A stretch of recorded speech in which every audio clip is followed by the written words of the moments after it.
Every day you eat approximately 1 kilo of food and drink 2 litres of water.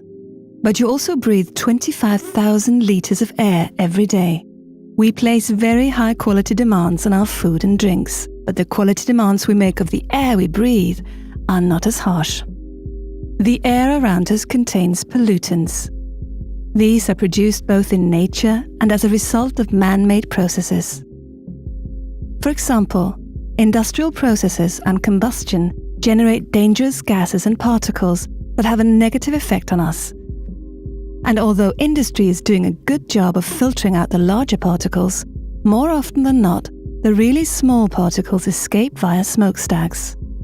It is the small nanoparticles which penetrate deep into the respiratory system, possibly endangering our health. Nanoparticles range in size between 1 and 100 nanometers. 1 nanometer measures 1/1,000,000th of a millimeter. But it's not just industry that generates harmful particles. Trucks and cars, especially those with diesel engines, may emit large quantities of nanoparticles and dangerous gases. Polycyclic aromatic hydrocarbons, or PAH for short, are formed during the combustion process. PAH occur both in gaseous form and bound to particles in the air. Road transport accounts for the largest proportion of total particle emissions in Europe.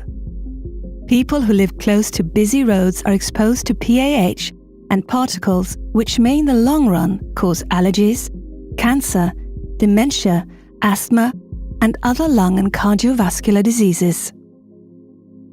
We spend more than 90% of our time indoors, at work, or in the home. And polluted air is also a major problem in city centres.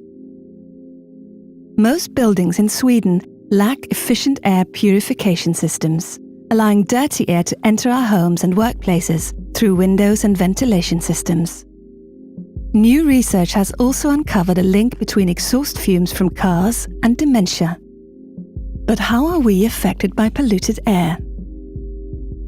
Natural defense systems such as our mucous membranes and cilia make it very difficult for the larger particles to enter our lungs. But nanoparticles and gases are able to get past the cilia and travel further down into the lungs, sometimes reaching the alveoli. From here, they're able to enter the bloodstream and cause allergies, cancer, dementia, and cardiovascular diseases. The World Health Organization, WHO, has classified air pollutants such as diesel exhaust gases and particles as carcinogens. WHO also worked with the OECD to estimate the total cost of the illnesses and premature deaths attributable to air pollution as being $1.6 trillion by 2010 in the European region alone. For us at Camfil, cleaner air is of the highest priority. Working with Stockholm University, we have conducted a study to determine how different types of filter material manage to filter out PAH, a group of hydrocarbons of which most are carcinogens. Stockholm University is a world leader on research into PAH. The AIMS test can be used to biologically determine whether the air contains mutagenic substances. A unique set of measurements were undertaken on a heavily trafficked street in Stockholm and on the motorway close to a high school. The test showed that it is the particle efficiency of the filter which determines whether the PAH are removed.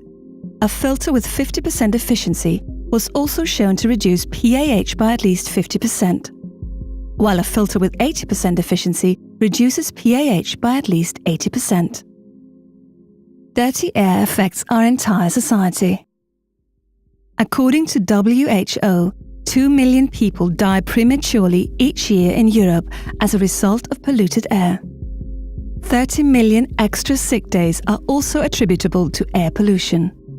However, many diseases such as allergies, cancer, dementia, and cardiovascular diseases could be reduced.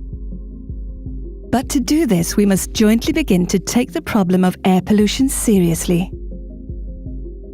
The Camfil and Stockholm University study has been ongoing for several months, with various researchers and institutions involved.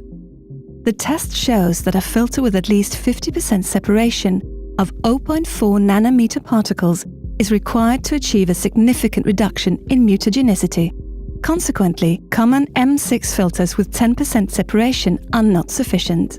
According to the European standard EN 779, an F7 filter must have at least 35% separation of 0.4 nanometer particles, while P-marked filters have a minimum requirement of 50%.